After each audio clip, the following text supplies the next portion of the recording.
Well, good morning, and thank you all for joining us. I'm Satya Rose-Conway, the mayor of Madison, and I'm really pleased to be standing here with some of my legislative colleagues, Senator Kelda Roys, Representative Mike Baer, and Representative Francesca Hong. You will hear from Senator Roys and Representative Hong in a minute. Unfortunately, Representative Baer has lost his voice, and so won't be. Well, we're going to give him a break today. I also want to thank, just at the outset, a couple of other folks. Alder Govindarajan is here. Thank you, Alder. And I also want to thank a number of state legislators who I've had recent meetings with on this particular topic. Senator Melissa Agard, Senator Dane Hesselbein, and Representatives Alex Jors, Melissa Ratcliffe, Sheila Stubbs, and Lisa Subak. I really appreciate the partnerships with the legislative delegation. I believe that the job of government is to create the infrastructure that allows economic success and quality of life. And that infrastructure may be our streets, it may be transportation, it may be water and sewer, it might be picking up the trash, but it's also our parks and our libraries and the social services that keep our community strong. Madison and Dane County are growing at a very rapid rate, and while we have a strong quality of life, it's part of what is attracting people here and driving our population growth. We also have a really strong economy. And our economic growth here in Madison and Dane County is driving the economic growth of the state of Wisconsin. That's a good thing, right? We want to have strong urban centers that help to keep our state strong. But what we need is the state then to invest in the success of Madison and Dane County and that economic strength. We have, over more than a decade, been deeply constrained by the state in what we can do in city budgets. It's not just Madison, it impacts all communities, certainly across Dane County, but also across the state of Wisconsin. All communities are constrained in the types of revenue we can raise and the limits on what we can spend. We need to work together to provide the resources that our communities need. We need to work together to make sure that local governments can continue to provide clean water and take away the sewage, to pick up the trash and the recycling, to have beautiful parks and excellent libraries, to provide transportation services, fix the potholes, all of the wonderful things that local government does. We need to be able to invest in that so that our economy can be strong and our quality of life can be good. Here in Madison and in multiple communities around Dane County, we have put referendums on the November ballot to make sure that we can continue to invest in our success and in the future of our communities. Those referenda, while they are a tool that the state has given us, are not something that any of us particularly want to do. And I see the Madison referendum as being a measure that allows us to have the time to work with our partners at the state to find a more global and permanent solution to fund the work that city government does across the state of Wisconsin. I firmly believe we need to pass the referendum here in Madison in November, but I do not want to be in a situation where we have to come back again and ask for more referenda. I want there to be a permanent fix at the state level. However, we do need time to achieve that fix, and that's what the Madison referendum gives us, is time. It buys us at least 5, but probably many more years of balanced budgets so that we can work at the state level for a permanent solution. I'm really grateful for the support of the legislators that are here today and the others that couldn't be here today. And I'm looking forward to continuing to work together on a permanent solution at the state level. There are many forms that could take. I hope we'll be talking about all of them. And I hope that we'll be able to, come November, work in a bipartisan way to find solutions to keep our communities strong. And now it's my pleasure to hand the podium over to Senator Kelda Roys. Thank you, Mayor Rhodes-Conway. I'm delighted to be here. I have the privilege of representing most of the city of Madison in the state Senate and some of the surrounding communities as well. I think it's really important that Mayor Rhodes Conway started out with what the vision is. We want our state and we want our communities to be places where everybody has the opportunity to thrive, where we have strong public services that enable economic growth, and that make sure that everybody has an equal opportunity. And ultimately, these are really Wisconsin values at stake here. I want to just provide a little bit of historical context, because I think sometimes if you haven't been following the news every day, you might think, oh, well, why does Madison all of a sudden need money? In fact, this is a problem that has been many, many decades in the making, and it is actually by design. Over a period of several decades, the state government has deprived not just Madison, but every local community around the state the ability to make their own decisions about budget, finances, taxation. They've broken that connection between local voters and local elected officials making decisions about what services they want to fund in their community. And they did that by basically saying, hey, if we put these really strict levy limits on you, we're going to fund 2/3 of the cost of the government. So it was that was the promise that was made. Now, unfortunately, that promise has not been kept over the years, and that's why in recent years we have seen municipalities of every size in every part of this geography going to referendum to keep the lights on, to be able to keep their roads paved, to keep their fire and EMS and protective services going. And we've seen many, many municipalities making very, very difficult cuts, not able to invest in things that their communities really need, whether it's social services or libraries. And this is a consequence of the state's decision to continue ratcheting down shared revenue. It got to such a crisis point that in recent years, and with our $7 billion surplus that we had in the last session, the legislature finally realized that they had to do something. It was just not sustainable to let our cities, towns, and villages and counties fail financially. And so they devoted some of the surplus resources to helping address some of the shared revenue gaps. But unfortunately, that package was not complete. It was not equitable. And there were many communities, Madison certainly among them, that did not receive equitable resources. Madison receives less per capita in shared revenue than nearly every other city in the state of Wisconsin. And that is despite the fact that the economic activity here in this community is what fills state coffers and helps fund the services that everyone around Wisconsin benefits from. So we need to have a long-term and equitable solution, and I hope that my colleagues in the legislature on both sides of the aisle realize that we don't get to take a victory lap just because we gave some communities more money with shared revenue. But we have to actually finish the job and make sure that all Wisconsinites are able to enjoy the high quality of life and the necessary public services to thrive. Now, the good news is that we already have the money that our local communities need. We've actually already taxed people to pay for that. We have $3 billion remaining in our surplus. And with that money, we could easily make sure that communities like Madison are made whole and that we permanently fix the shared revenue formula going forward so that local communities have what they need and don't have to be in this very difficult cycle of budget crises that are manufactured and referendums that can, frankly, really harm and divide communities and make it very difficult for local governments to plan and make the kinds of long-term investments that we expect government to do.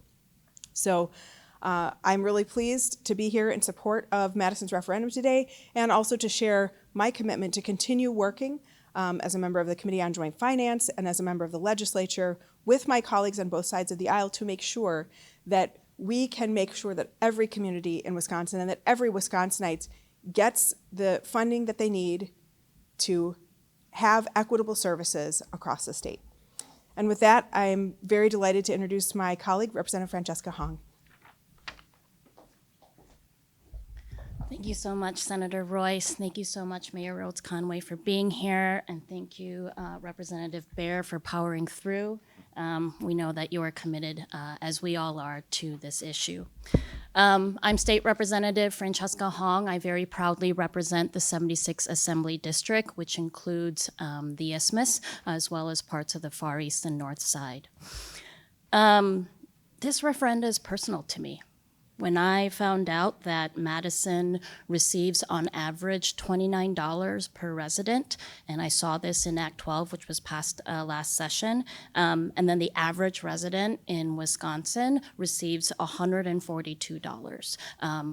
The local municipalities receives $142 per resident. That gap is inaccessible. That gap is inaccessible, and as my colleague mentioned, it was by design. I think it feels almost like the Republicans in the legislature were focused on imposing a tax hike on Madison. And we get back here in this city 18 cents per every dollar that is sent to the state. And we are still currently sitting on a $3 billion state surplus. You know, I think the fact that the city has to pick up the tab of chronic underfunding of our municipalities is deeply shameful. You know, my parents came here in the late 80s, and you know, they've lived in Madison longer than any other city. And I'm incredibly proud to be born and raised here. And I was fortunate enough to be growing up in a city that had beautiful libraries and amazing parks. And, you know, my parents and I took our public buses all the time. And I've got an 8-year-old son now. He proudly goes, just like me, through public school.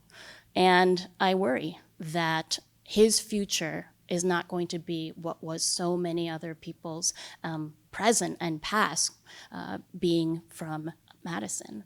And so in order for us to have a collective future where we have these thriving libraries, where we have strong public transportation, where we have roads and sidewalks and driveways that are plowed on time and making sure that people feel as though they can continue to live and flourish here, we need to make sure we invest. And I think, you know, this is why I'm very proud to vote yes on the referendum, because I think our collective futures depend on it. And I know that folks are thinking about solutions, asking about solutions, and I can assure you that mayors across the state, legislators who believe in an equitable shared revenue formula, we're going to continue to build a coalition with the governor, with members across the aisle, and I'm looking forward to be able to find more solutions. But right now, it's incredibly important that now more than ever, we invest in our city so that everyone has the ability to flourish. Now I'll hand it back over to the mayor. Thank you, Representative. Thank you, Senator. I really appreciate having such strong partners who believe in investing in Madison's future. And I'm proud to work with them, and I'm proud to continue. This will be the work of months, if not years, to find a solution at the state level. But we are all committed to doing that work. And again, as you've heard, in the meantime, we are very hopeful that our community will pass Madison's referendum on the November ballot. And with that, we do have time for a few questions, if there are any. Whenever I hear complaints about the levy limit, I always wonder, what would my property tax bill look like without it? You know, if there was no limit on what you could be raising over these decades between the city, county, school board, would be going up 5, 6, 7, 10% every year. You know, like, where does that even? How would you say you would have evened it out? You know. Well, so I think there's a couple of ways to answer that, and you can look back historically at the record is probably the best way. I think it's important first for people to understand that prior to Scott Walker becoming governor, the levy limit was 3% plus net new construction. So for Madison, that meant 3% plus maybe 1 to 2% a year. When Scott Walker came into office, they took away that 3%. So if you want to know, I mean, I think nobody is saying that we shouldn't have any sort of levy limit, but I think it is important for all communities to be able to account for inflation and growth, which we can't currently do. So if folks wonder what it would look like if we were, for example, to return that 3% to the levy limit, you just have to look back 15 to 20 years ago and see what various cities around the state were doing. And my experience on the city council is that while we almost never took the entire amount that was available to us under the levy limit. And while we did take more than the 2% that we're allowed now, we weren't necessarily taking the full amount available to us. And the discussions at the city council were much more robust about the balance between making investments in our community and adding to the property tax. So I think what you would see is a return to that robust conversation about the impacts and the balance between investments and the property tax. Now, I would also argue that one of the ways in which the state constrains us is pushing that reliance on the property tax. And the solution there is for the state to share back more of the revenue that it gains from sales tax and income tax. I think the income tax in particular is a much more progressive way to raise revenue, and that if the state were able to share more of that revenue back to communities, we would not need to put more of our expenses onto the property tax. Shared revenue, what would the mechanism be for a more equitable outcome? Would it be changing the formula pretty well, or just increasing the pie? I mean, I have opinions, but maybe Yeah. my friends at the state level have it. But I mean, I think the shared revenue formula is incredibly complicated.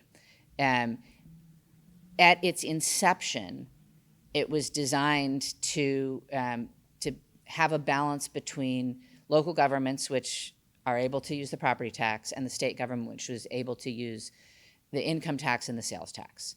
And it was designed to support communities around the state that perhaps weren't able to generate as much revenue through the property tax, thus the shared portion. And I think that's appropriate, but what I think we have now is gone deeply out of whack. And again, I do think that it is on purpose, that Madison is being punished for our politics and for our success.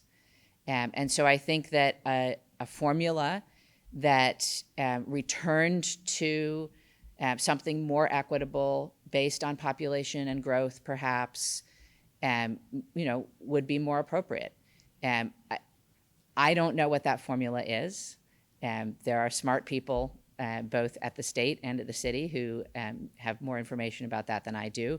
But I think that when you see the disparity between what Madison gets per capita in shared revenue and what just the average city gets per capita, that's a gap of more than $100 per capita. You know that that's off. And I think people understand that viscerally, and I think that there's a lot of room for the state to improve that. I don't know if you guys want to add anything. Yeah, that's right. Yeah, I mean, that Representative Hong makes a good point. Just indexing shared revenue to inflation would help, because one of the things that we've seen over the years is that the shared revenue doesn't keep pace with inflation. And so the gaps start to widen. And it's just not, I mean, to expect local governments to be able to function without having some way to compensate for inflation is just unrealistic. Other questions? Mayor, you mentioned that the Madison referendum, along with other referendums on the November ballot, allows communities to have more time for the state legislature to come up with a more permanent solution. So, to what degree or conversations have you had with the state legislature? Do you believe that these conversations are becoming stagnant? Like, is it possible to find a solution with the Republican-controlled state legislature? Well, we'll see what happens in November. But I do believe that there are productive conversations to have. I think there are already conversations about whether there's another round on shared revenue. But frankly, I think that there's at least 5 large things and probably many more small things that the state could do to rebalance the situation and to allow local communities to access more revenues.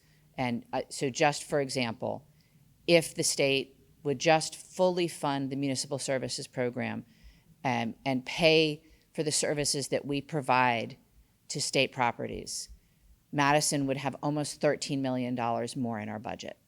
That's a very simple fix. I think there's bipartisan support for it. I think that's a thing that we could move forward. But again, I think there's many ways that the state could support local budgets. Shared revenue is one of them. I believe that multiple of those solutions could have bipartisan support going forward, and I'm committed to continuing those conversations. Which Republicans have you worked with, or any of you worked with, or do you think you can convince to work with you? I think it would not be prudent for us to call out particular names at this point in time, particularly as we have an election coming up. But I have had conversations with some Republicans in the legislature, and I know my colleagues have as well. And I think perhaps the best way to say it is, I work with other mayors around the state. They work with their legislators. And what we're all hearing is that there's a recognition that something more needs to be done for local budgets. And I don't know that there's consensus on exactly what that is or what it looks like, but I think it is a good first step that there is a recognition that work needs to be done. And I think following the November election, I think there will be a lot more opportunity for productive conversations. Anything else? All right, thank you all so much for coming. Really appreciate it.